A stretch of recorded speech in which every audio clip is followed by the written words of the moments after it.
les Tutsis sont un instrument aux mains de l'Occident.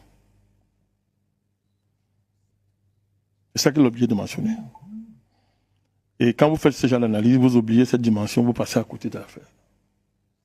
Quand vous avez convoqué l'alliance Kagame-Museveni, vous leur donnez trop d'honneur. C'est deux vauriens qui sont fabriqués par les États-Unis. Personne ne connaît pas ça. Quand la guerre froide finit, le rôle historique de Mobutu est terminé. Comme tous les traîtres, l'heure de payer son salaire, sa dîme de traître arrive, les Américains le lâchent.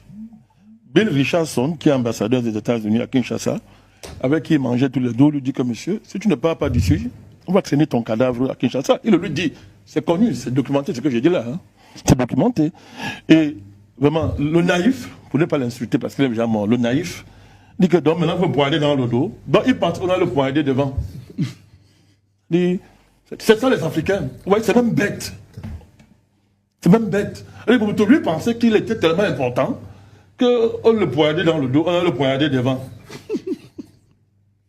Les Américains avaient déjà réglé l'affaire depuis très longtemps, avaient fabriqué des deux bandits, Kagame et Museveni, dont la mission historique est de faire ce que vous voyez là, à savoir séparer l'Est de la RDC de la RDC. Voilà la mission historique de Paul Kagame et voilà tout le discours génocidaire. Vous connaissez l'histoire du génocide rwandais? Toutes les enquêtes internationales, je dis bien toutes, les documents de l'ONU démontrent que le génocideur chef s'appelle Paul Kagame. C'est connu. Pourquoi il est intouchable? Tout à fait. Paul Kagame. Je vous dis bien, toutes les enquêtes internationales. Moi, je les ai, hein, je l'ai lu. Je l'ai lu. Et les livres sont écrits là-dessus. Il a fait tuer tous ses proches qui ont voulu dire la vérité à des juges. Que ce soit les juges français, en Espagne, partout. L'ONU a tout ça, c'est documenté. Moi, je pose une question. Qui le protège? Jusqu'au point où il oblige la France à faire une fausse repentance pour se réconcilier avec lui, afin de rentrer dans le jeu qu'ils avaient perdu en soutenant Mobutu. Macron a été obligé de vendre son pays pour faire plaisir aux criminels du Rwanda. Il faut que les Africains comprennent à quoi ils ont affaire. Quand j'ai fini de dire ça, ce n'est pas un combat des Congolais.